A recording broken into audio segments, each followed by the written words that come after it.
Good morning বন্ধুরা। আজকে কোনো বড় ব্লগ নয়, আজকে একটা ছোট্ট ব্লগ। আজকে সারাদিনে কি করেছি না করেছি সেটা তোমাদেরকে দেখাবো। ঘরে বউ ছেলে কেউ নেই, সারাদিন আমি একাই আছি এবং সারাদিনে কি করেছি না করেছি সেটা তোমাদেরকে দেখাচ্ছি।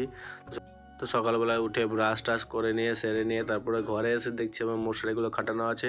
তো আজকে হচ্ছে সাফাইয়ের দিন, তো তাড়াতাড়ি যাওয়ার আছে, সেই জন্য বুট পালিশ করে নিলাম, মোজা পরে নিলাম, প্যান্টটা পরে নিলাম। তো আজকে এখন আমি রওনা দিতে যাব বুটটা পরে নেওয়ার পরে। তো যাওয়ার আগে ঘরে অন্ধকারটা লাইটটা বন্ধ করে তারপরে চাবি হাতে নিয়ে রওনা দিতে লাগলাম সেইখানে যেখানে আমরা হচ্ছে কাজ মানে সাফাই করব। তো সাফাই করার জায়গায় পৌঁছে গেছি বন্ধুরা। অলরেডি আমার আগে কমসে কম 10-12 জন চলে এসেছিলো। তো অনেক দিন পর আমার ফ্রি ফায়ারের বন্ধুর সাথে দেখা হলো। এদিকে আর একটা বন্ধু আমাকে মারার জন্য কুড়ুলটা তুলেছিল, কিন্তু তার ভাগ্য খারাপ, আমাকে না লেগে তার পেছন দিকে যে বান্দা ছিল তাকে লেগেছিল। অন্যদিকে থার গাড়ি ছিল আমাদের কোম্পানির, তারা স্টার্ট করে দিল, রওনা দিল কাজে যাওয়ার জন্যে।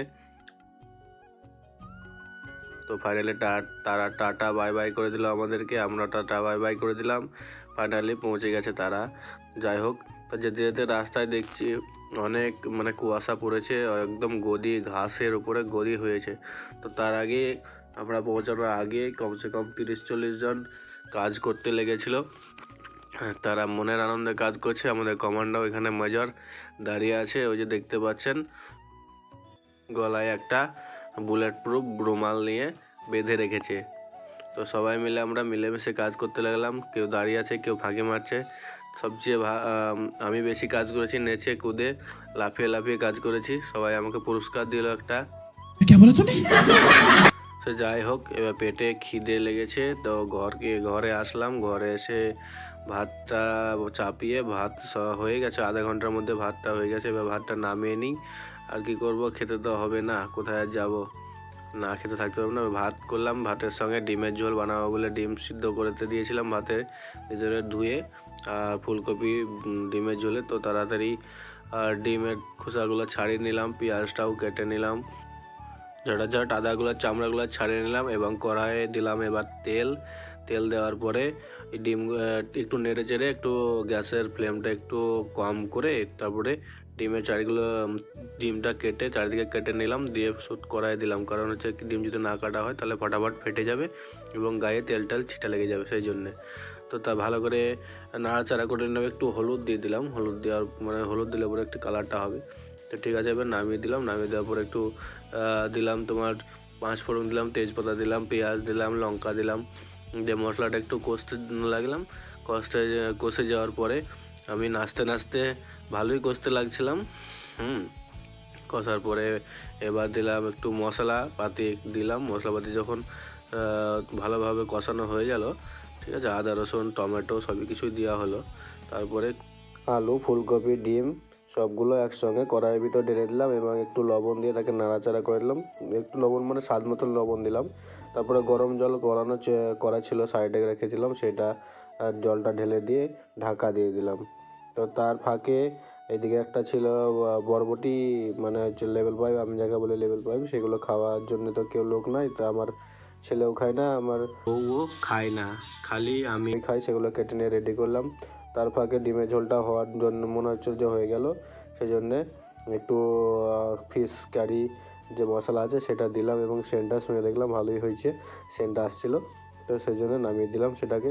এবার বরবটিটা ভেজে নিই, বরবটিটা ভেজে নেওয়া, লবণ দিয়ে দিলাম, একটু হলুদ দিয়ে দিলাম, দিয়ে নাড়াচাড়া করতে থেকে একটু ঢেকে দিলে কারণ হচ্ছে সে নিজের জলেই আপনার সে সিদ্ধ হয়ে যাবে, ঠিক আছে। তো সেই বরবটিটা সিদ্ধ করতে দিলাম হালকা করে, সেই জলেই সিদ্ধ হয়ে গেল। নাড়াচাড়া করে মশলাপাতি দিয়ে তাকে নামিয়ে দিলাম বরবটিটা। এরপরে আমি রওনা দেবো রাউরকেলা রেল স্টেশনে টিকিট কাটার জন্যে। তো সেখানে পৌঁছে গেলাম অলরেডি। তো সেখানে গিয়ে দেখি প্রচণ্ড ভিড় আছে টিকিট কাটার জায়গাতে, এবং চারিদিকে দেখতে পাচ্ছ পার্কিং হয়ে গাড়ি ফাড়ি সব লেগে আছে। তো আগে জানা ছিল না যে রেল স্টেশনের টিকিট ভিডিও করলে নাকি অপরাধ, ফাইন হতে পারে। তো পরে জানলাম সে ব্যাপারটা। তাহলে তার আগে আমি অল্প করে চুরি করে বলতে পারো ভিডিও করেছিলাম, কিন্তু কেউ দেখেনি তখন কেউ দেখেনি। এই দিকটা হচ্ছে প্রবেশের এন্ট্রি পথ, আর এইদিকে যেটা দেখতে পাচ্ছ তোমরা সেটা হচ্ছে আমি এইখানে টিকিটটা কাটবো, রিজার্ভেশন টিকিটটা কাটবো আর কি। তো যাওয়ার পরে দেখছি অনেক ভিড় আছে। তো আমার কাছে পেনটাও ছিল না, তো কারো কাছ থেকে একজনের কাছ থেকে পেনটা ধার নিয়ে ফর্মটা পূরণ করে আমি টিটিকে দিলাম, যারা টিকিট কাউন্টারে বসে আছে তাদেরকে দিলাম। তো ফাইনালি আমার টিকিট কাটা হয়ে গেছে। তো এবার আমি বাড়ির দিকে রওনা দেব। তো চলো যাওয়া যাক বাড়ির দিকে। তো যাই হোক, আসার পথে দেখলাম নেপালি মার্কেট খোলা আছে, কারণ নেপালি মার্কেট হচ্ছে বাজারটার নাম। তারা শীতকালীন যে ড্রেস পোশাকগুলো বের হয় সেগুলো সব নিয়ে আসে, তারাই সেখানে মার্কেটটা লাগায় আর কি। নেপালিদের এটা মার্কেটটা কিন্তু নামেই নেপালি বলতে কেউ নেই, সব নামেই চলছে নেপালিদের। তো চারিদিকে দেখছি তোমার ভালো ভালো কোট আছে, তোমার ভালো ভালো প্যান্ট আছে, মানে শীতের পোশাক আর কি। তো যাই হোক, নেপালি মার্কেটে আর কিছু কিনলাম না, টাটা বাই বাই করে সেখান থেকে বিদায় হয়ে গেলাম। তো এবার লেগেছে পেটে খিদে, তো কী করা যায়, মনে পড়লো যে সেক্টর 2-এ 5 টাকার ভাত পাওয়া যায়। আমাদের ওয়েস্ট বেঙ্গলে নাই, সে 5 টাকার ভাত কিন্তু উড়িষ্যায় একমাত্র পাওয়া যায়। তো সেখানে আর বেশি বিড়ম্বনা না করে ছুটে চলে গেলাম সেই 5 টাকার ভাত খাওয়ার জন্য। তো প্রথমে টিকিট নিলাম 10 টাকায় 2টো টিকিট নিলাম এবং হাত ধুয়ে নিলাম। তারপর চারিদিকে দেখি সবাই দাঁড়িয়ে বসে সবাই ভাত খাচ্ছে। তো থালাগুলো অনেকগুলো পড়ে আছে, ভালো একটা থালা চুজ করে নিলাম। তো প্রথমে তো একটু আচার দিল, 2 চামচ আচার দিল। তো তারপরে ভাত দিল, ভাত দেওয়ার পরে ডালমা দিল। এবার দেখাতে পারছি না তোমাদেরকে, তার কারণ হচ্ছে ভিডিও করতে অ্যালাউ করেনি। এইটা লাস্ট ভিডিও যে করেছি, এইটুকু করেছিলাম যে লাস্ট ভিডিও করতে, তারপরে অ্যালাউ করেনি, তারা বকছিল, সেজন্য কেটে দিলাম। তো তোমরা দেখতে পাচ্ছ, নিয়ে যাওয়ার পরে তোমাদেরকে থালিটা দেখাচ্ছি। ডালমা, এটা হচ্ছে 10 টাকার ভাত, দেখতে পাচ্ছ তোমরা বন্ধুরা। 10 টাকার ভাতকে আমার পেটটা ভর্তি হয়ে গেছে। তো রাত্রে ডিউটি আছে এটা। তো এই ছিল আজকের ব্লগ। তো আমি ঘুমিয়ে পড়ি, তোমরা লাইক সাবস্ক্রাইব